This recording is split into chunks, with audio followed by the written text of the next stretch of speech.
3. 공청의 산하들. 청년사업은 내가 일생을 두고 심혈을 바쳐온 중대사의 하나이다. 나의 혁명활동이 청년학생운동으로부터 시작되었다는 것은 길림 시절의 생활이 잘 말해주고 있다. 나는 길림 감옥에 구금되기 전에도 청년학생운동을 하였지만 감옥을 나온 후에도 지하활동의 형식으로 청년학생들과의 사업을 많이 하였다. 국제당 연락소 일꾼들과의 첫 접촉이 이루어졌던 1930년 여름부터는 공청길동지구 책임비서로 임명되어 공청사업을 하였다. 물론 왕청 시절에도 청년들과의 사업은 나의 군사정치활동에서 주선을 이루는 중요한 구성 부분의 하나로 되고 있었다. 유격대의 정치사업을 책임진 지휘관이 군대 안의 공청사업을 지도하는 것은 직능에 맞는 응당한 일이다. 그런데 나는 덕만당 지도부와 왕청 현당 일꾼들의 요구에 의하여 군대 밖의 공청사업에도 많은 시간을 투하하지 않으면 안 되었다. 그 당시는 당 공청 아동단을 가리켜 3대 동맹이라고 하였는데 이 3대 동맹에서 공청은 당 다음 가는 중요한 자리를 차지하고 있었다. 사람들은 공청을 가리켜 당의 교대자, 당의 후비대 또는 당의 저수지라고 불렀으며 그 사명과 역할의 중대성을 부각하는 의미에서 제2의 당이라고도 명명하였다. 혁명 발전에서 중요한 의의를 가지는 전략전술적 문제들과 그 집행대책을 논의하는 당회의들에는 언제나 공청소기들이 연속으로 참가하였다. 동만당에서는 이런 회의를 가리켜 당단 연석회의라고 하였다. 그런 회의들에서 공청소기들은 당원들과 동등한 발언권과 결의권까지 당당하게 행사하였다. 당원들이 없거나 당세가 미약한 고장들에서는 공청열성자들이 주동이 되어 대중운동을 지도하였다. 남북만 진출을 끝마치고 간도에 도착한 후 나는 리광별동대 공청서기 조동욱, 왕청년 공청서기 한재춘, 왕청년 공청조직부장 김중권 등을 통하여 동만지방 공청사업의 실태를 전면적으로 요해하였다. 그 당시 동만지방의 공청사업에서는 공청조직 건설과 혁명 발전에 지장을 주는 엄중한 좌우경적 편향들이 존재하고 있었다. 왕청지방 공청사업에서 제일 큰 애로로 제기된 것은 유능한 지도 일꾼의 부족이었다. 무장투쟁을 중심으로 하는 전반적 조선혁명이 눈부신 상승기를 걷고 있던 당시 환경에 맞게 사업을 능숙하게 조직하고 처리할 만한 능력 있는 공청간부가 절대적으로 부족하였다. 공청원들의 대부분은 문맹자거나 국회 정도였고 쌀엔 이만큼한 사람들만이 중학 졸업 정도의 학력을 가지고 있었다. 정파분자들은 청년운동을 협소한 유격구역의 범위에 제한시키고 청년사업을 노동자 농민계층의 청년 본위로 진행하면서 마치도 공청활동은 성분이 좋고 식견이 높은 특수한 몇몇 사람들만 할 수 있는 것처럼 떠들어댔다. 이런 경향은 불피코 공청건설에서 관문주의를 낳게 하였다. 정파분자들은 공청조직의 순결성과 비밀보장의 미명하에 문을 꽁꽁 닫아 걸고 이구실 저구실 붙여가면서 공청에 들고 싶어하는 청년들을 무턱대고 배척하였다. 학생들은 나이가 어리거나 출신이 걸린다고 하면서 따돌렸고 소박한 노농 청년들은 무식하다고 외면하였다. 공청에 가입하자면 적어도 사회주의 대의쯤은 통달해야 하였고 공산당 선언이나 임금노동과 자본과 같은 고전들도 읽고 분석할 줄 알아야 하였다. 만일 심사과정에 공산당 선언을 읽지 못했다는 것이 판명되면 공산당 선언도 모르면서 어떻게 공청생활을 해? 하고 까박을 붙이는 것이 통례였다. 대왕청의 어떤 청년은 소비에트 정부에 소를 몰수당한 것이 흠으로 되어 공청감행을 청원하였다가 부결당하였다. 부림소를 몰수당하는 정도의 집이면 자산가 출신이라는 것이고 소비에트 수탈 대상이 되었으니 감행 적격자가 못 된다는 것이다. 좌경 관문주의자들은 지요 농민협회 반제동맹, 혁명호재회, 소년선봉대에서 조직생활을 충실하게 해온 청년들까지도 공청조직에 잘 받아들이려 하지 않았다. 좌경이 차단봉을 내리고 문을 굳게 닫아맨 지역들에서는 100여 명을 망라한 군중단체 안에 공청원이 고작 서너 명밖에 되지 않는 경우가 비일비재였다. 동만당 지도부가 자리 잡고 있던 것이어서인지는 알 수 없으나 왕청지방에서는 공청대여를 확대하는 데서도 텃세가 셌다. 다른 현에서 아무리 조직생활에 충실했던 사람들도 해당 조직이 발급한 이동문권이나 보증서가 없으면 왕청에 와서 공청대열에 들어가지 못하였다. 동령현송에서 지하혁명 활동을 하다가 군벌의 체포소동을 피해 왕청으로 온 전문진도 유격대 재봉대에서 일을 잘하였지만 이동문건이 없다는 이유로 적을 붙이지 못하고 있었다. 군복을 해준 데 대한 답례 인사를 하려고 재봉대에 찾아간 나는 그가 무슨 일 때문인지 몹시 의기소침해 있는 것을 보게 되었다. 그 후에도 재봉대 출입을 여러 번 하였지만 전문진의 침울한 기색은 달라지지 않았다. 그래서 하루는 그와 담화를 하였다. 전문진은 소심한 여자였지만 심중의 고충을 솔직하게 다 말했다. 그는 목적했던 새 고장에 와서 소망대로 유격대에 입대하였지만 공청조직이 자기를 받아주지 않는 것 때문에 외기러기처럼 늘 우울하게 살았다. 그의 고충이 조직 문제에 있다는 것을 비로소 알게 된 나는 해당 일꾼들과 의논하여 그가 정전대로 공청생활을 계속할 수 있게 해주었다. 어떤 공청조직들에서는 동향, 동창, 친척, 친호 등의 안면 종실 관계를 타고 이색분자들과 불순분자들, 우연분자들, 동료분자들이 대열내에 망탕 끼어들었다. 어떤 공청일꾼들은 출신 성분만을 절대화하던 나머지 모슴꾼 출신이라는 말에 현혹되어 간첩 임무를 받고 유격구에 잠입한 불순분자들까지 공청에 받아들였다. 이런 좌우경의 틈바구니에서 혁명적 세련이 부족한 일부 공청원들은 난관을 이겨내지 못하고 적구로 내려갔다. 공청사업에서 나타난 편향들은 적지 않은 청년들 속에서 공산주의에 대한 불신을 낳게 하였고 공산주의자들이 주관하는 혁명운동을 경원시하게 하였다. 궁극적으로는 유격대 내의 공청사업과 청년 학생들을 비롯한 각계각층의 애국적 인민들을 항일의 깃발 아래 묶어 세우기 위한 통일전선 운동에도 나쁜 영향을 미치었다. 유격구의 공청사업에서 이와 같은 좌우경적 편향이 나타나게 된 것은 공청의 지도일꾼들이 조선혁명의 실정과 이익에 알맞는 옳은 조직 건설 노선을 가지지 못하고 고전의 요구를 교조적으로 적용하거나 남들의 경험을 통째로 직수입한 데 그 원인이 있었다. 유격구 사업을 주관하는 지도일꾼들이 공청이 범하고 있는 편향들을 극복하고 청년 사업을 혁신하기 위한 방도와 출로를 열심히 모색하고 있던 1933년 3월 서왕청 마천에서는 공청일꾼회의가 소집되었다. 이 회의에는 왕청지구 공청위원들, 아동국장들, 연길에서 온 청년 대표들과 영정학생 대표들, 지하공작원, 영정학생 대표들을 비롯한 30명 정도의 청년사업 관계자들이 참석하였다. 지금까지 나의 기억에 남아있는 사람들로는 김중권, 박현숙, 조동욱, 박길성, 리성일, 김범수, 최봉성 동무들을 들 수 있다. 공청일꾼 회의를 회상할 때면 어째서인지 회의 전 기간 유달리 영체도는 시선으로 내 얼굴을 줄곧 지켜보던 박길성의 눈동자가 삼삼이 떠오르곤 한다. 내가 박길성의 눈에 대해 특별히 인상 깊게 회상하게 되는 것은 훗날 그가 그 영롱한 두 눈의 한쪽을 관동군 부대와의 조우전에서 잃어버린 탓인지도 모른다.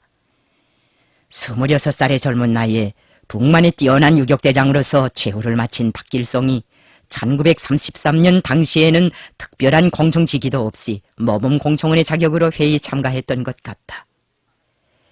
회의를 마감짓는 날 현 공청일꾼들과 대표들은 나에게 연설을 청탁하였다. 김일성이라는 사람이 길림에서도 공청활동을 많이 하고 간도지방에 와서도 길동지구 공청책임비서라는 간판을 가지고 청년들과의 사업을 많이 해왔다는데 참고할 만한 경험이 있을 수 있으니 그 견해나 들어보자고 자기들끼리 의논이 되어 있었던 것 같았다. 나는 그들의 일치한 요구에 따라 공청단체들 앞에 나선 과업을 두고 길다란 연설을 하였다. 그 연설 중에 적지 않은 내용에 대해서는 수십 년 전에 이미 조동욱이 자상하게 회고하였다. 동서고금의 철학가, 정치가, 교육자들은 예외 없이 사회 개조와 변혁을 위한 투쟁에서 청년 세대들이 차지하는 지위와 사명을 두고 많은 고견들을 내놓았다. 막스주의 고전가들은 일치하게 청년들을 혁명의 교량자, 혁명의 후비대라고 보았다. 고대 철학가인 아리스토텔레스조차도 국가의 장래 운명은 청년에 대한 교육 여하에 달려있다고 하였다. 유물론 철학가이든 관념론 철학가이든 동양의 학자이든 서양의 학자이든 미래 운명으로 되는 청년 세대에 대해서는 그 세대를 중시하는 입장에서 대동소이하게 평가하였다. 청년들을 미래의 여건으로 평가한다는 점에서는 우리도 물론 그들과 견해를 달리하지 않았다. 그러나 나는 청년들의 지위를 혁명의 교량자나 후비대에 국한시키는 것으로 결코 만족하지 않았다. 선행 고전가들과理論가들은 청년들을 전 세대에 의거하여 그들의 지도와 교양을 받으며 보조적으로 혁명을 해나가는 계층으로 규정하고 있었는데 우리는 그런 규정에 동의할 수 없었다. 청년들을 보조적인 역량 이상의 것으로 보지 않는 견해는 조선혁명이 걸어온 노정과 실정을 놓고 볼 때 정당한 것이라고 볼 수 없었다. 나는 언제나 청년들을 혁명의 전의로 보았다. 청년들은 혁명투쟁과 사회적 운동에서 가장 어렵고 힘든 부문을 담당한 선봉대이고 주력부대이며 미래 운명까지도 걸머진 골간부대이다. 이것은 실천을 통해 그 진리성이 충분히 검증된 주장이었다. 80고령에 이른 지금에 와서도 나는 혁명의 전의로서의 청년들의 지위와 역할에 대한 견해를 달리하지 않는다. 우리가 혁명운동을 독자적으로 개척하지 않고 전 세대에만 의거하여 그들이 시키는 일이나 하고 그들의 뒤를 피동적으로 따라가면서 세월을 보냈더라면 일제식민지 통치의 가장 암담한 시기에 낡은 사조와 단어의 결별하고 주체사상의 기치 밑에 단결하여 조선혁명의 새로운 진로를 개척하지 못하고 항일 유격 때도 장건하지 못하였을 것이며 민족의 선봉에 서서 무장투쟁을 중심으로 하는 항일혁명 전반을 새로운 시대 요구에 맞게 발전시키지도 못하였을 것이다. 우리나라의 민족해방투쟁 역사를 보아도 앞장에는 언제나 청년들이 서 있었다. 그들은 하나같이 감옥도 죽음도 교수대도 두려워하지 않는 과감한 투사들이었다. 조선의 청년들은 3.1인민봉기가 발발했을 때에도 선봉결사대로 나섰고 60만세 시위운동이 서울의 거리를 휩쓸 때에도 주력으로 등장하여 애국적인 구호들을 거창하였다. 1929년 11월의 광주 학생운동도 그 주체는 청년 학생들이었다. 그 누구의 조정도 받지 않는 청년 학생들이 스스로 떨쳐 일어나 대오를 짜고 노도와 같이 거리를 누비었으며 총검을 박차고 항쟁의 광장으로 달려나갔다. 새 세대의 청년 공산주의자들은 1920년대 중엽부터 민족해방투쟁 무대의 주인공으로 등장하여 항일혁명사의 새 페이지를 열어놓았다. 나의 청춘 시절이 공청활동으로부터 시작되었다는 것은 앞 권들에서도 상세하게 서술하였다. 항일혁명 투쟁의 전 기간은 나의 청년기와 일치하였다. 우리는 그 나이에 연대도 이끌고 사단도 지휘하고 군도 용설하였다. 한때 우리 인민들 속에는 나를 백발노장이라고 생각하는 사람들도 있었다. 그러나 평양 공설운동장에서 개선연설을 하던 당시의 나의 나이는 34살도 못 되었다. 유격전쟁은 옛날의 군사들처럼 서로 대치되어 영체를 치고 북을 두드리면서 장수들이 필마단창으로 접전하거나 높은 성벽에 의지하여 화살을 날리는 그런 구식 싸움도 아니며 발달된 군수기제를 이용하여 전하나 무선으로 전투를 지휘하는 신식 싸움도 아니다. 그런 싸움에서는 50 내지 70대의 노장군들도 능히 전투를 지휘할 수 있다. 하지만 유격전쟁에서는 전사나 지휘관이나 할 것 없이 동빙한설의 쓴맛을 다 같이 맛보아야 한다. 지휘관들도 때로는 기관총을 잡아야 하며 정황이 요구하면 총창을 꺼내들고 백병전에 뛰어들어야 한다. 건강한 육체와 건실한 정신력을 가지지 않고서는 이런 부담을 감당해낼 수 없었다. 항일혁명에 참가한 투사들은 거의 모두가 20대의 청년들이었다. 양정우는 32살에 동북항일연군 제1로 군장으로 되었고 진안장은 27살부터 제3방면군 군장으로 활동하였다. 오정읍이 연대장의 중책을 지니고 싸우다가 전사한 것도 29살의 꽃나이였다. 참으로 항일무장 투쟁은 청년들이 전적으로 맡아서 수행한 투쟁이라고 해도 지나친 말은 아니다. 그러니 어찌 청년 세대를 혁명의 교량자, 혁명의 후비대라고만 평가하겠는가? 나의 이런 견해와 입장은 그날의 연설과 담화에 그대로 반영되었다. 청년들은 우리 혁명을 추진시키는 주력 중에서 기간적인 역량으로 되고 있다. 세계 어느 나라의 역사를 펼쳐보아도 사회개조의 앞장에는 언제나 청년들이 서 있었다. 그들은 산도 허물고 바다도 막을 수 있는 큰 힘을 가지고 있다. 그들을 의식화하고 조직화하여 혁명투쟁의 전열에 내세우는 것이 바로 우리의 청년사업이다. 그런데 공청조직이 문을 딱 닫아 걸고 청년군종을 등지고 앉아있으니 한심한 일이 아닌가. 어떤 공청조직들에서는 나이가 어리다고 하면서 우수한 청년들을 대열에 받아들이지 않는데 이것이야말로 관문주의의 전형이라고 할 수 있다. 류관순이 나이가 많아서 3일이 나온 영웅으로 민족사에 남아있겠는가? 남이 장군도 남아 20에 나라를 평정하지 못하면 후세에 그 누가 자기들을 가리켜 대장부라 하겠는가고 하였다. 나이를 문제시하면서 10대 열혈 청년들을 배척하거나 외면한다면 그것은 공청조직을 청년조직으로가 아니라 장년조직으로 만드는 결과밖에 가져올 것이 없다. 10년이나 20년쯤 도를 닦고 성인 현자가 된 다음에 들어가는 것이 공청이라면 그것이 무슨 청년들의 조직이겠는가. 다음으로 대표들의 흥미를 끈 것은 공청 일꾼들이 엄수해야 할 사업 방법과 작품에 관한 문제였다. 나는 이 항목에 들어가서도 많은 말을 하였다. 광범한 청년들을 묶어 세우자면 공청사업을 담당한 일꾼들의 사업 방법과 작품을 바로잡아야 한다. 예를 들어 한 공청원이 총 5발을 쏘았는데 적을 한 놈도 잡지 못하였다고 하자. 유격대에서는 단알 한 알의 원수 한 놈이라는 구호가 통용되고 있는데 5발 쏘아서 한 놈도 잡지 못했으면 잘못된 것은 사실이다. 가령 이런 결함을 범한 공청원에게 해당 조직에서 비판을 주고 조직 문제를 보았다면 이것을 정당한 처사라고 할 수 있겠는가? 동무들은 문제를 이런 식으로 단순하게 처리해서는 안 된다. 우선 과오를 범했다면 여러 각도에서 요해해야 한다. 측면으로도 요해하고 후면으로도 요해해야 한다. 무기 성능이 좋지 못한가? 조성조문이 틀리지 않았는가? 청탁을 어깨에 대고 방아쇠를 살구머니 당기지 못하지는 않았는가? 방아쇠를 당길 때 숨 조절을 잘했는가? 이렇게 하나하나 따져봐야 한다. 그리고 생리적 약점이 없는가 하는 것도 알아봐야 한다. 근시인가 원시인가? 아니면 난시인가? 그리고 대담하지 못하고 사상적으로 비겁한 데 있지 않는가? 이와 같이 여러모로 따져보고 문제를 취급해야지 일률적으로 사상이 나쁘다고 보고 사상투쟁만 하면 안 된다. 비판은 어디까지나 동지를 구원하기 위한 것으로 되어야 한다. 결함에 대해서는 융화묵과하지 말고 비판하되 과학적으로 분석하면서 납득이 되도록 해야 한다. 폭로하는 식으로 역설하고 모욕해서는 안 된다.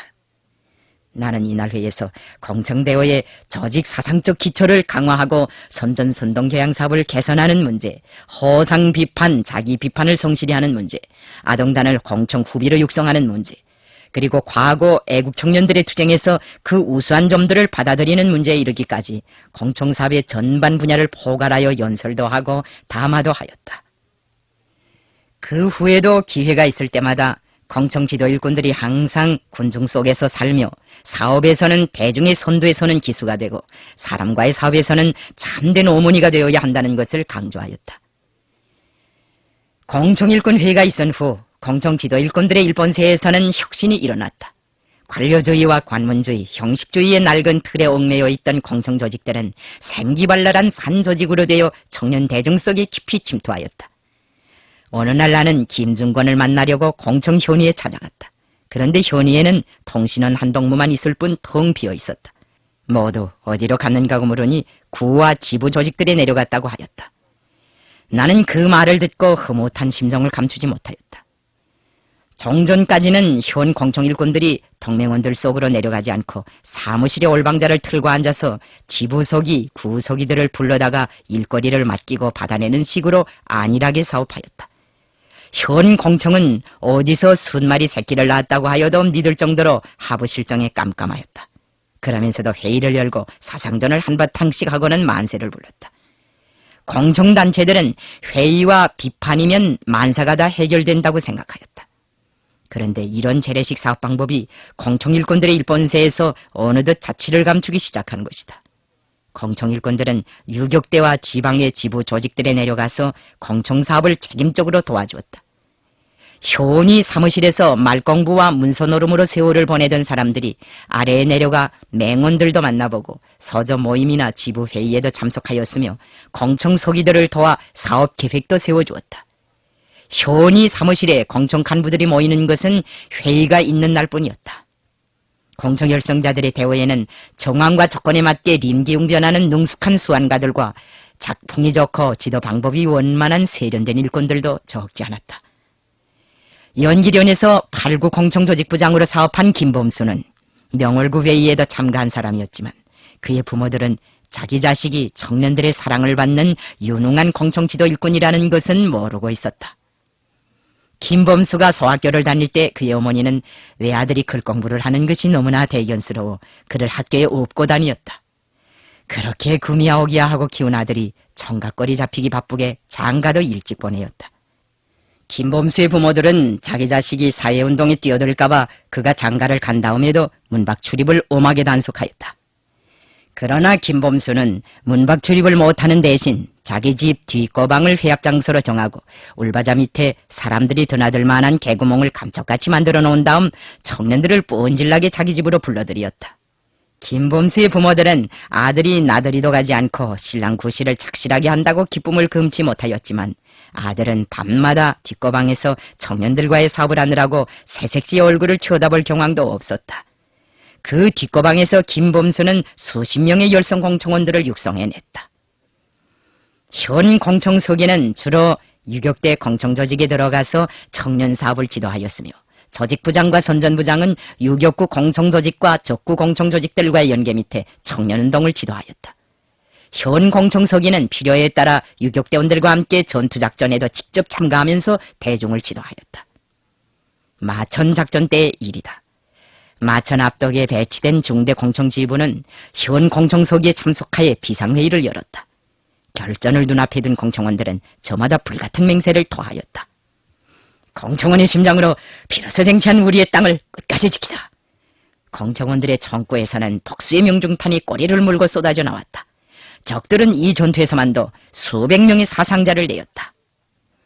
구국군과 함께 동령현성과 라자구를 들이칠 때에도 공청소기는 빨치산 대오의 앞장에 서 있었다.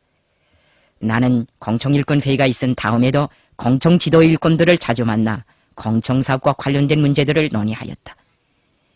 그 당시 내가 공청사업과 관련하여 제일 역점을 찍어 강조한 것은 청년들 속에서 애국주의 교양, 혁명교양, 계급교양, 반제교양, 공산주의 교양, 낙관주의 교양을 강화하고 군사교육을 강화하며 공청지도 일꾼들과 공청원들 속에서 군중 관점을 똑바로 세우고 공산주의적인 사업방법과 작품을 수립할 때에 대한 문제들이었다. 우리는 공청조직들이 당면한 정치, 군사, 경제상의 문제들에 우선적으로 낯을 돌리고 그것을 해결하기 위해 총력을 다 바치도록 하였다. 공청조직은 학술단체도 아니고 계몽단체도 아니며 구락부도 아니었다. 그것은 혁명의 승리를 위해 청년대중을 교양하고 결속시키는 조직이었다. 그러므로 이 조직들의 활동은 언제나 현행 정치 실천, 군사 실천, 경제 실천에 복종되어야 하였다. 그래야 내개 조직들이 움직이는 산 조직으로 강력한 발동기로 될 수 있었다. 그 당시 유격구의 인민들과 청년들 속에는 경제 문제 해결의 얼굴을 잘 돌리지 않는 현양들이 존재하였다. 유격구에서의 경제 문제란 먹고 입고 쓰고 사는 문제를 말한다. 지금 식대로 표현하면 시기주 문제라고 말할 수 있을 것이다. 당시 유격구 인민들이 소비하는 식량의 대부분은 유격대가 적들을 치고 노획한 전리품 식량으로 충당하였다. 유격구의 척박한 경작지들에서 생산되는 알곡으로는 한 해 농량도 보장하기가 어려웠다. 인민들은 먹을 것이 떨어질 때마다 군대를 쳐다보곤 하였다. 이런 과정에 적지 않은 일꾼들과 유격구 주민들 속에서는 유격대에 대한 의존심이 생겼다. 전량기가 닥쳐오면 의뢰이 군대가 또 적들을 답새기고 식량을 빼앗아다가 주겠지 하고 생각하면서 팔짱을 지르고 앉아 농사차비조차 하지 않는 사람들이 있었다. 나는 1934년 봄에 다홍회에 가서 삼중대 동무들과 함께 5일절을 세웠다. 중대사업을 지도하는 과정에 겸하여 영농준비 정령도 여야하였는데 형편이 말이 아니었다. 이거장 사람들은 순경기가 다 되었는데도 시부침 준비를 하지 않고 하루하루를 태평스럽게 보내고 있었다. 이 사람들이 도대체 어찌자는 심판인가. 놀란 것은 나뿐이 아니었다. 나와 동행했던 현 공청서기도 사람들이 이렇게도 나태해질 수 있는가고 하면서 불만을 감추지 않았다. 며칠 후 우리는 여영구의 비밀 아지트에서 현 공청 확대 회의를 소집하고 춘기 파종을 위한 청년들의 과업을 협의하였다. 1932년 가을에 수수대를 조직하여 중간지대 농경지들의 가을거지를 보장했던 것처럼 이번에는 청년 생산 돌격대가 조직되어 간도 전역의 유격구들에서 봄 시부침을 위한 전투에 돌입하였다. 이 돌격대에는 공청 열성자들을 비롯한 유격구의 핵심 청년들이 다 망라되었다. 그들은 보탑을 쥐고 밭갈이만 한 것이 아니라 종곡을 마련하고 농쟁기를 준비하는 일까지 도맡아 하였다. 파손된 연장들은 야장간에서 청년들이 달라붙어 집체적으로 수리하였다. 부림소가 모자라는 지역들에서는 곡괭이나 삽으로 뚜져서라도 씨부침을 일매지게 다하였다. 1934년의 춘기 파정은 성과적으로 끝났다. 이 돌격대 활동을 통하여 유격구들에서는 공청의 위신이 쑥 올라가고 청년들의 사회적 지위가 높아졌다. 당 조직들은 공청이 바라고 설계하는 것이면 무엇이든지 다 지지해 주었으며 공청 지도 일꾼들이 청년 사업을 대담하게 밀고 나가도록 힘있게 떠밀어 주었다.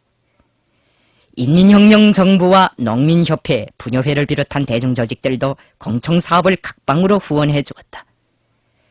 유격구 인민들이 공청사업을 얼마나 중시했는가 하는 것은 1934년 9월의 구청대 기념일 행사 과정만 봐도 잘 알 수 있다. 구청대란 국제무산청년절이라는 뜻이다. 전 세계 무산청년들은 1915년에 1차로 이날을 기념하였고 그 다음부터는 해마다 구청대 행사를 하였다.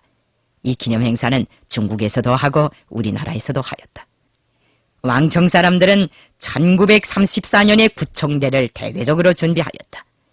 이 행사를 앞두고 우리는 적구의 공작원들을 파견하여 부락 단위로 되는 참관단들을 초청하는 한편 행사 당일 참관단 접대에 소비하게 될 흰쌀, 밀가루, 고기 등의 후방 물자들을 구입해드렸다. 어떤 후방 일꾼들은 차까지 구해가지고 돌아왔다. 유격대는 적들을 치고 명절 준비에 필요한 일용 필수품들을 노획해왔다. 여영구 광장에는 설문을 해세우고 광장 변두리에는 유격대 전과를 반영한 연석화들을 그려붙였다. 그림과 그림 사이에는 격동적인 구호들도 써붙였다.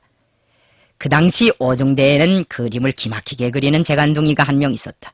서련에서 살다가 나온 덕무였는데 서해 서엄씨도 놀랄만하였다. 그는 광장 주변에 인민혁명군의 업적을 보여주는 전투 약도까지 내다붙였다.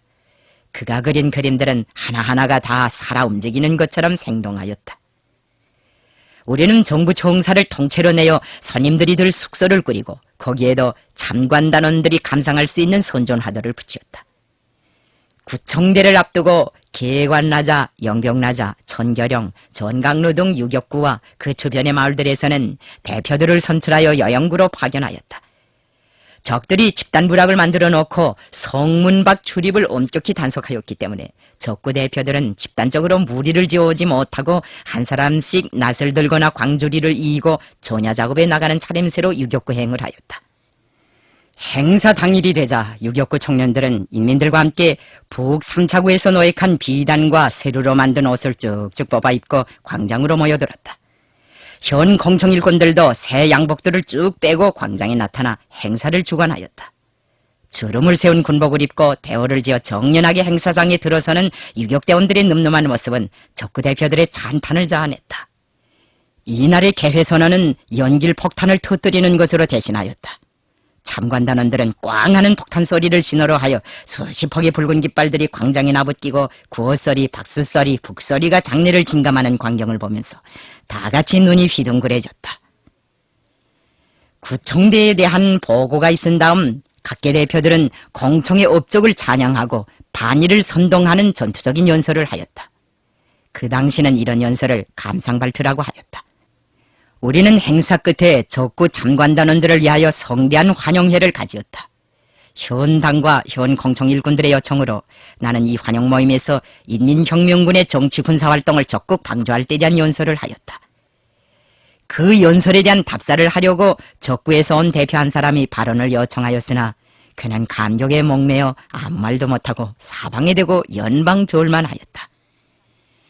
구청대 행사에 참가한 적구 대표들은 나의 연설까지 듣고 나서 저저마다 입대를 청원하였다.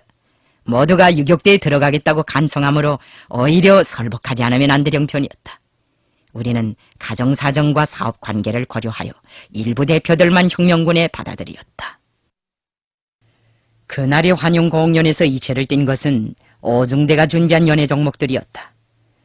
러혹산 지하조직에서 활동하다가 입대한 유격대원이 연해주에 가 있을 때 배웠다는 러시아 춤은 참말로 장관이었다.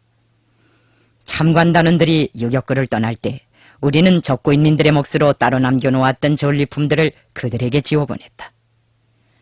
내가 여기에서 1934년에 구청대 행사를 이처럼 상세히 언급한 것은 그 행사가 유격구 시절의 청년들의 명절 가운데서도 가장 규모가 크고 인상 깊은 명절이었기 때문이다. 우리는 그 당시 국제적인 성격의 기념일들을 매우 중시하였으며 국제당, 국제공청, 국제로저, 국제농조와 같은 국제적인 조직들과의 연계에 큰 의의를 부여하고 있었다. 세계 각국의 공산당들의 코민테른이라는 국제적인 중앙이 있었던 것처럼 만국의 공청들에도 끼임이라는 명칭을 가진 국제적 중앙이 있었다. 끼임은 국제공산주의 청년조직의 약칭이다. 우리가 할빈에 가서 연계를 가지고 활동하던 조직도 국제공청 산하의 조직이었고 우리에게 모스크바 유학을 주선한 단체도 국제당 청년부의 사명을 담당하고 있던 국제공청조직이었다. 공청의 강령을 집행하기 위한 실천투쟁 과정을 통하여 청년들 속에서는 민족해방투쟁사의 한 페이지를 당당하게 장식한 훌륭한 혁명가들이 무수히 배출되었다. 13년발 강차위, 김봉욱, 강차위, 박길성, 황정해, 김택만, 김충진, 주춘일, 리신순, 김범수, 리동화, 리순이, 박허준 등 무수한 항일 영웅들은 다 조직생활을 통하여 교양되고 육성된 공청의 산하들이다. 공청이 나온 이름 있는 영웅들 가운데는 빨치산 지휘관도 있고 지하공작원도 있고 교육자도 있다. 여영구 비밀회의실에서 열린 공청 모임에서는 적구 활동을 더욱 확대 강화할 때에 대한 문제도 겸하여 토의하였다. 적구에는 정치 실무적으로 튼튼히 준비된 공청 지도 핵심들이 부족하였다. 각급 당조직과 공청의 지도적 지위를 차지하고 있던 좌경분자들의 그릇된 시책으로 하여 적 통치구역에서의 공청활동은 홀시되었다. 이런 실정을 충분히 참작하여 공청 모임은 원수의 심장에 포대를 쌓아차는 전투적 구호를 제기하였다.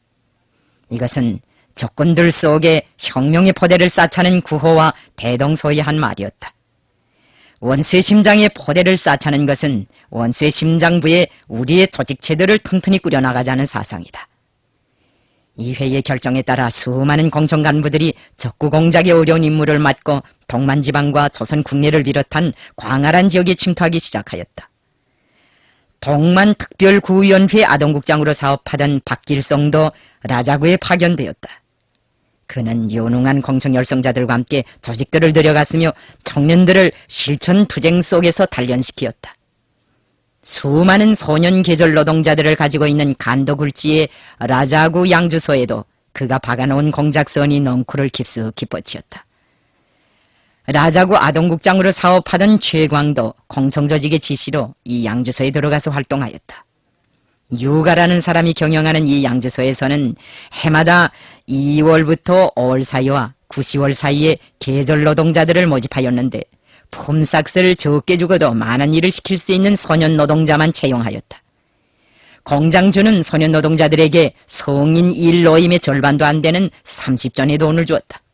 그것도 현금이 아니라 술을 주었다. 30전이면 술 한 병값밖에 되지 않았다. 이 한 병의 술을 보려고 아이들은 아침 일찍부터 저녁 늦게까지 거댄 노동을 하였다.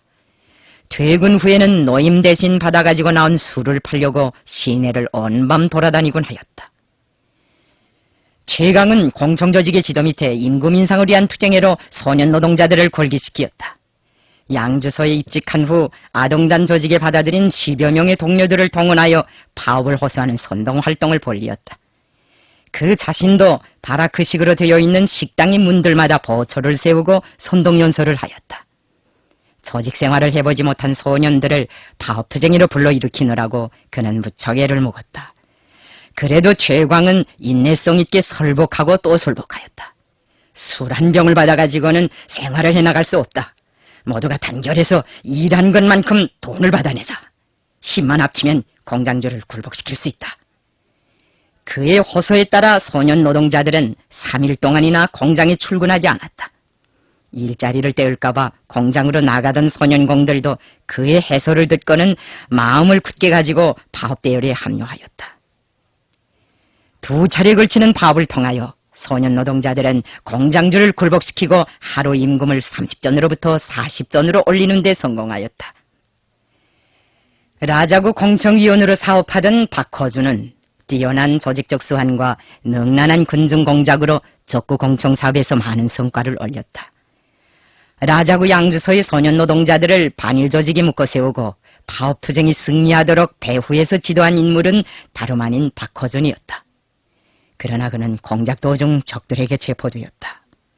적들은 그를 체포하자 금시 라자구 일대의 비밀 조직을 다 알아내기라도 한 것처럼 쾌재를 올렸다.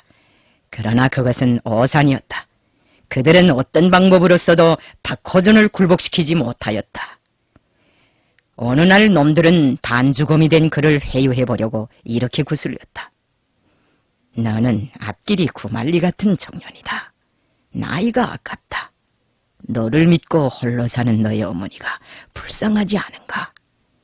공청조직과 간부들의 이름만 대면 너는 많은 상금을 받고 호강스럽게 살 수 있다. 그러니 되지도 않을 혁명에 대한 공상을 말고 살 길을 찾는 게 어떤가? 그러자 박허준은 쓴웃음을 짓고 이렇게 말하였다. 공청조직과 간부의 이름을 부를 테니 받아 쓰시오. 나를 지도한 간부의 성은 공가요. 이름은 산당이요. 적들이 공산당이라는 이름을 적다가 놀라는 것을 보고 박허준은 벽을 짚고 일어나 그들을 조롱하였다. 나를 키워준 그 위대한 간부의 이름을 너희들이 수첩에 적은들 무슨 소용이 있겠느냐. 이제 공산당은 내 원수를 갚아줄 것이다. 박허준은 이렇게 스스로 죽음의 길을 택하였다. 저고리 앞자락을 활짝 헤치고 사형장으로 걸어가는 공청원의 불굴의 영상을 눈앞에 그려보라.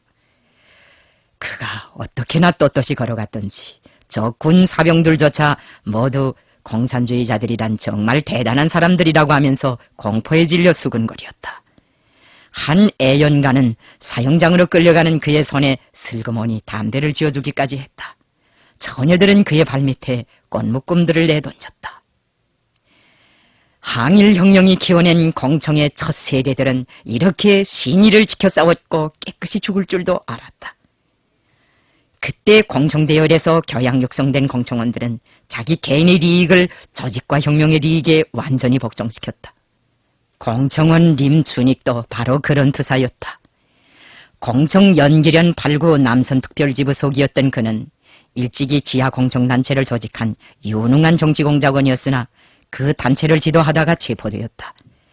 그도 역시 야수적인 고문을 여러 차례 받았지만 조직의 비밀을 끝까지 고수하였다. 림춘익은 다른 동지들이 한 비밀 공작까지도 다 자기가 했다고 진술하였다. 그 도구로 체포되었던 동지들은 모두 석방되었다. 그는 18살 꽃 나이에 장렬한 최후를 마치었다. 아름답고 고상한 희생정신을 발휘하여 조직과 동지들을 살려내고 홀로 형장에 나선 18살 공청원의 고결한 인품 앞에서는 적들도 머리를 숙였다고 한다. 공청원 리순이도 항일혁명이 나온 불굴의 투사이다. 내가 리순이를 처음으로 만나본 것은 1934년 초겨울이었다고 생각된다. 그때 나는 적들의 토벌의 부모를 잃은 아이들을 만나려고 아동단 학교에 갔다가 리순이를 보게 되었다. 연길에서 현 아동국장으로 사업하던 그가 왕청현 아동국장으로 소환되어 온 지 얼마 안 되는 때였다. 내가 아이들 속에 쌓여 아동단 학교 마당에 서 있을 때 리순이가 급히 달려와 인사를 하였다. 눈매가 시원하게 생긴 그는 시냇가의 물망초처럼 청초한 기운을 풍기는 처녀였다. 학교 마당에서는 찬바람이 스산하게 불고 있었다. 그런데 나를 보고 조아라 매달리는 아이들 속에는 헛바지 저고리를 입고 있거나 맨 집신에 몽당 치마를 두른 애들이 많았다. 토벌을 당할 때 불 속에서 뛰쳐나왔는지 얼굴에 화상을 입은 어린이들도 보였다. 적 통치구역에서 부모를 잃고 찾아 들어온 아동단원들은 거의나 홀벗은 몸들이었다. 나는 화상을 입은 한 어린이의 손을 어루만지며 아동단원들을 하나하나 둘러보았다. 저렁저렁 빛나는 아이들의 새까만 눈동자들이 그 무슨 간절한 기원을 담고 나를 바라보는 것 같았다. 그때 나는 몹시 아픈 충격을 받았다. 그리고 기어이 너희들을 고아로 만든 외놈들을 저 없애야겠다고 속다짐하였다. 나는 마음을 가라앉히고 그 애들에게 진심을 담아 말하였다. 너희들은 우리 조국의 꽃봉오리며 앞날의 기둥이다. 너희들이 명랑할 때 우리도 명랑하고 너희들이 잘 자라면 우리도 기운이 솟는다. 어서 무럭무럭 커서 나라의 훌륭한 기둥들이 되거라. 아이들은 금시 밝아진 얼굴로 예, 그렇게 하겠습니다 하고 소리를 모아 기운차게 대답하고 나서 좋아라고 떠들어댔으나 아동국장 순이의 눈에서는 눈물이 비오듯 흘러내렸다. 장군님, 용서해 주십시오. 공청조직은 저에게 아동국장의 책임을 맡겨주었는데 아이들이 저렇게 홀벗고 있는 것을 보면서도 순이는 내 앞에서 죄를 진 사람처럼 민망해하였다. 눈물에 젖은 그의 얼굴에는 짙은 회오의 빛이 어려 있었다. 헐벗은 아이들에 대한 책임이 어찌 리순이에게 있겠는가. 사실상 리순이는 아이들의 옷을 꿰매주고 신발을 손질하고 공책들을 매주느라고 밤에도 눈을 붙일 새가 없었다. 내가 리순이와의 첫 상봉에서 받은 강한 인상은 자기 사업권 안에서 나타나는 모든 잘못과 불상사들의 원인을 늘 주관해서 찾는 그 혁명가적인 자아반성의 태도였다. 나는 며칠 후 아동단원들을 위해 일부러 전투를 조직하였다. 노획한 전리품을 가지고 아동단 학교의 어린이들에게 솜니불과 새옷 그리고 신발, 학습장들을 마련하여 보내주었다. 유격대원들이 피를 바쳐서 마련한 어린이들의 새 옷에 보호를 비비며 울고 웃던 리순이의 모습이 지금도 잊혀지지 않는다. 리순이는 그 일이 고마워서 어느 날인가 아동단 유희대를 모아가지고 우리를 찾아왔다. 장군님, 솜니불과 새 옷을 보내주신 장군님의 은혜에 다소나마 보답하겠다고 아이들이 연희대를 모아가지고 왔습니다. 나는 그의 말을 듣고 가슴이 뭉클해졌다. 나는 그날 유격대와 근고진민들을 다 모이게 하고 그들과 함께 즐거운 마음으로 공연을 구경하였다. 그날 연예무대에서 우리들의 심금을 울려준 종목 중에 하나가 구연이었다. 나어린 소녀가 새 옷에 붉은 넥타이를 메고 나와서 나의 아버지 어머니는 외놈들에게 학살되었다. 그러나 나는 새 옷에 붉은 넥타이를 메고 씩씩하게 잘하고 있다. 내가 입은 이 새 옷은 유격대 언니 오빠들이 피를 바쳐 구해준 옷이다 하고 호도를 떼고 화상을 입은 자기의 자그마한 손을 내보였다. 장군님께서는 외놈의 토벌에 상처 입은 이 손을 어루만지시며 너희들이 명랑할 때 우리도 명랑하고 너희들이 잘 자라면 우리도 기운이 솟는다고 하셨어요. 유격대 오빠 언니들, 우리들은 명랑하게 잘 자라고 있으니 기뻐해 주세요. 기운을 내주세요. 장군님 말씀대로 나도 어서 무럭무럭 커서 공청은 오빠 언니들처럼 청잡고 외놈과 싸우겠어요. 소녀의 구연에 눈물을 흘리지 않는 사람이 없었다. 무르익은 풍년이삭에서 근실한 농민의 구슬땀을 보듯이 우리는 그 무대에서 어린이들에게 바친 리순이의 심혈을 읽었다. 어느 날 리순이는 나를 찾아와서 느닷없이 자기를 족구공작에 보내달라고 제기하였다.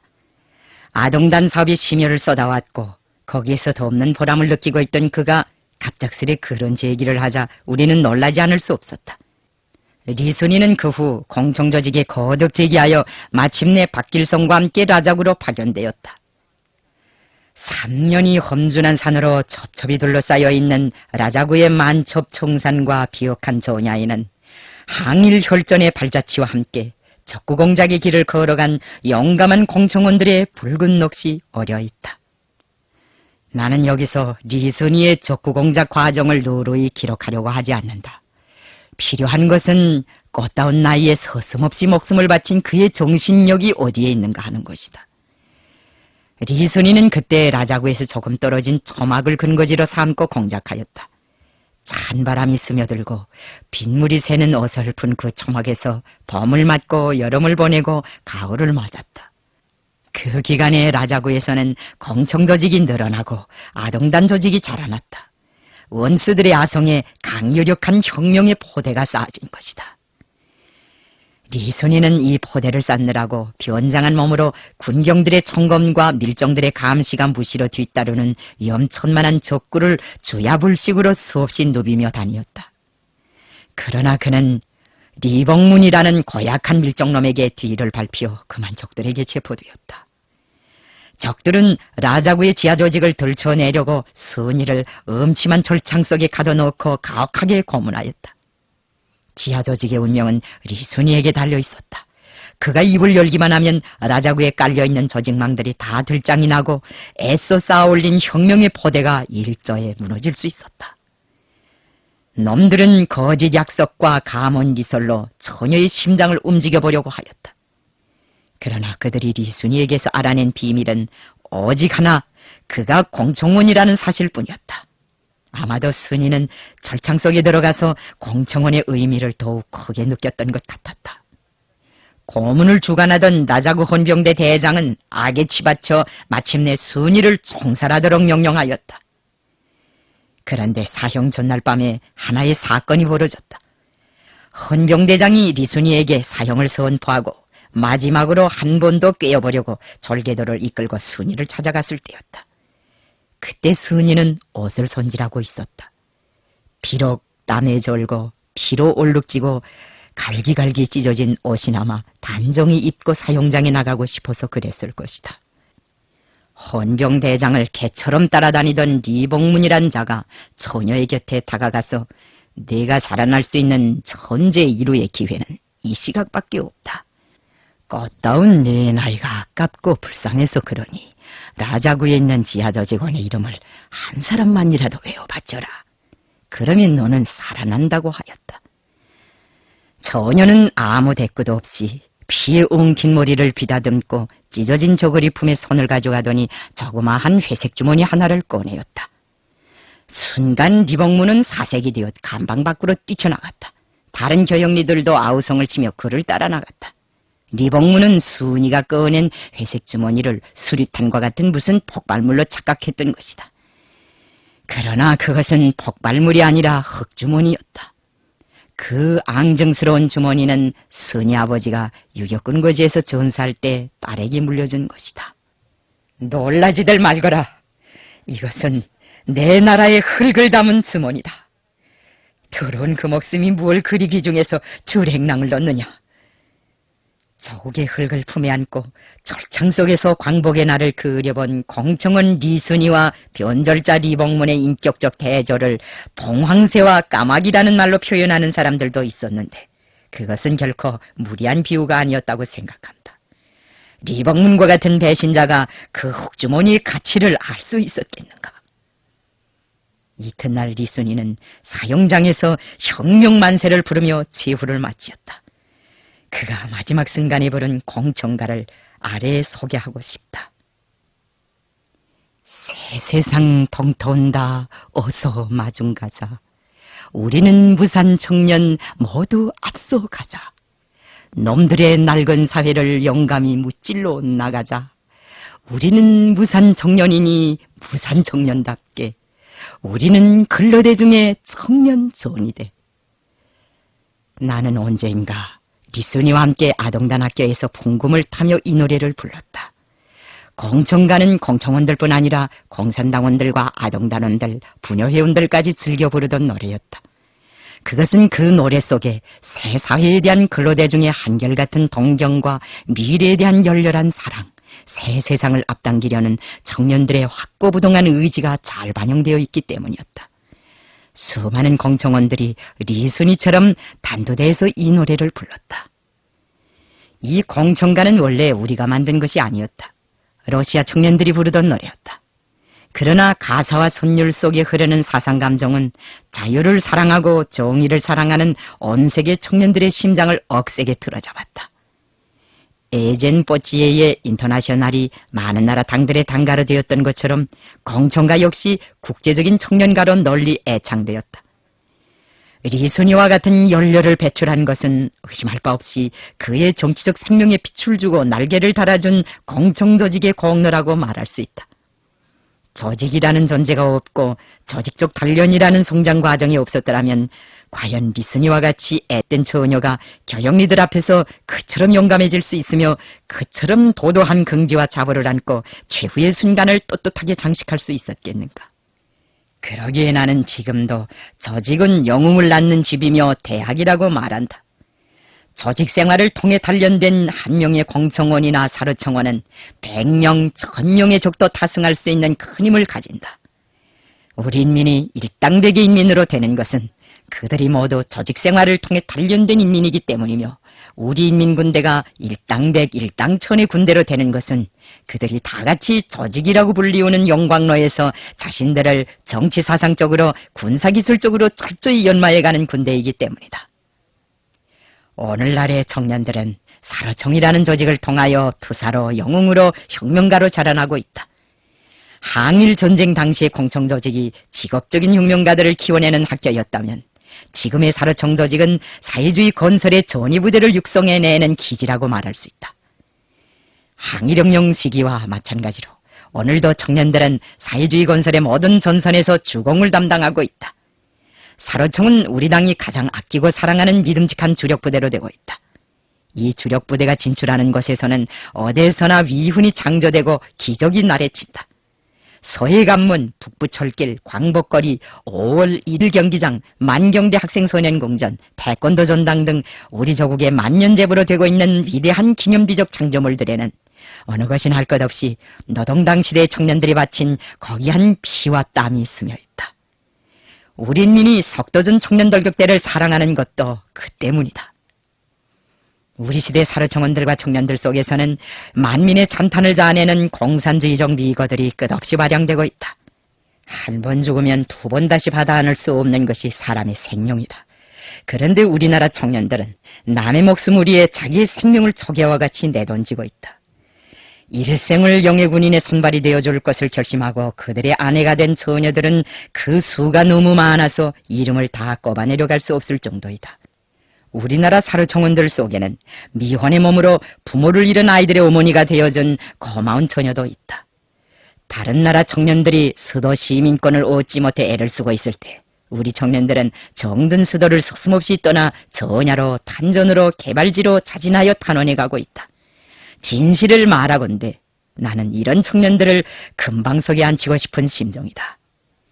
신문과 방송을 통하여 우리 시대 청년들 속에서 발양되고 있는 공산주의적 미고를 접할 때마다 나는 청년운동을 위해 바친 조선 공산주의자들의 노고를 더듬어보며 그 운동의 전통을 훌륭히 계승해가고 있는 사르청을 생각하곤 한다.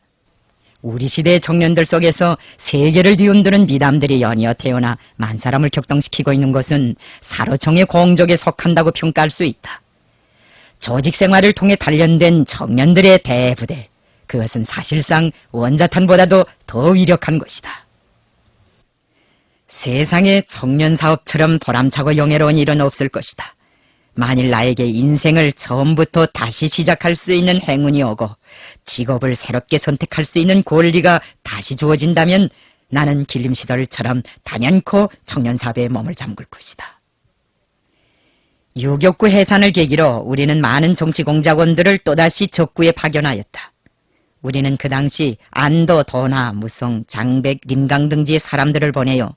공청, 료길변 중심 현위원회를 꾸리고 적구에서의 지하 청년 사업을 강화하기로 하였다. 료길변이란 료령, 길림, 간도의 변경지대를 말한다. 우리는 또한 지하 청년 조직을 무산, 갑산, 풍산, 회령을 비롯한 조선의 북부 국경지대에 1차적으로 꾸리고 나아가서는 평양, 서울, 부산을 비롯한 조선의 중부지대와 남부지대까지 확대할 원대한 구상을 세웠다. 이 구상을 실현하기 위하여 왕청현 공청서기 조동욱도 공청 료길변 중심 현위원회 서기의 책임을 지니고 적구로 들어갔다. 조동욱은 공청사업 경험이 풍부한 사람이었다. 그는 5.30 폭동에 참가했다는 이유로 길림성 제3감옥이라고 부르던 할빈 감옥에서 1년 이상의 옥중생활까지 하였다. 감옥에서 중어 공부도 하고 공청에도 들었다는데 중학교 졸업생 치고는 지식이 매우 풍부하고 학구욕이 강하였다.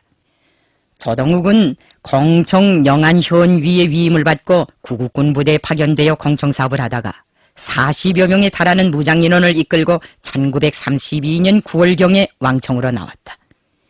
내가 조동욱을 처음으로 만난 것이 그해 가을이었다고 기억된다. 우리는 그를 리광별동대 공청간사로 임명하고 영안에서 나온 무장인원들을 그 별동대에 배속시킨 다음 대원들을 북만에 파견하여 그의 가족들을 데려오게 하였다. 저동욱의 이붓아버지 장기섭은 공산주의 아바이라고 불리우던 성실한 당원이었다. 저동욱은 나와 오이성과의 담판을 현장에서 직접 목격하였을 뿐 아니라 왕윤성과 함께 담판 중에 내 사업을 적극적으로 보좌해준 사람이다. 이 담판이 있은 후 나는 그와 왕윤성을 라자구 시내에 있는 반일부대 연합판사처에 파견하였다. 저동욱과 왕윤성은 각지의 반일부대들에서 파견되어 온 연락군관들과 결의 형제를 묻고 중하층 장교들과 병사대중 속에 공산당 지부와 공청 지부까지 조직하였다. 반일부대 연합판사처에서의 활동을 통하여 저동욱의 정치활동 솜씨는 더 세련되었다. 그가 적구에 내려가서 처음으로 발을 붙인 것은 안도현 양강구였다. 그는 자그마한 상점을 하나 차려놓고 장사질을 하면서 상점에 드나드는 위만군들과의 사업을 능란하게 하여 15명의 중하층 장교와 병사들로 결의 형제를 묻고 한계중대를 완전히 전취하는 데 성공하였다. 그 한계중대는 저동욱의 조종에 따라 병변을 일으키고 산속으로 달아나 버렸다. 저동욱은 산중의 운거에 있는 병변 군인들과 유격대와의 연계를 지어주려고 초창지로 찾아갔다. 그런데 좌경분자들은 그를 민생단 혐의자로 보면서 구속하려고 하였다. 훗날 저동욱은 그때의 일을 아래와 같이 수레하였다. 그때 덕만특위의 좌경분자들은 나를 만나자마자 이렇게 문초했습니다. 성일이 민생단이라는 것이 판명되어 처형되었다. 그런데 성일이가 왕청 현당 서기로 일할 때 너는 그 밑에서 현 공청 서기로 일했다. 성일이가 민생단이니 너도 민생단이 아니겠는가? 증거를 내놓기 전에 사실대로 말하는 것이 좋겠다고 엄포를 놓지 않겠습니까? 저는 탈출을 결심하였습니다. 저에게 밥을 날라다 주던 김정숙 동무도 그 결심을 지지해 주었습니다. 정숙 동무는 러비로스라고 하면서 돈까지 주었습니다. 그 돈을 가지고 양강구에 돌아온 다음 어머니를 데리고 조선으로 건너갔습니다. 그는 그 후 조선의 여러 지역에 나가 청년사업을 계속하였다. 김진의 넋이 리수복에 의해 이어지고 리수복의 넋이 김광철, 한영철에 의해 이어지고 있는 것처럼 공청의 명맥은 민청에 의해 이어지고 민청의 명맥은 사로청에 의해 튼튼히 이어지고 있다. 일부 나라들에서 청년 학생들이 사회의 우한거리로 되고 반혁명의 하수인이 되어 할아버지네 세대들이 쌓아올린 탑을 허물어 가고 있을 때 우리의 청년들은 성세가 되고 방패가 되어 선열들이 개척한 혁명 위협을 믿음직하게 이어가고 있다. 지금 사로청대열에는 김정일 조직 비서의 용도에 끝없이 충실한 수백만의 맹원들이 집결되어 있다. 21세기 우리 조국은 그들의 힘에 의하여 보다 살기 좋은 낙원으로 꾸려지게 될 것이다.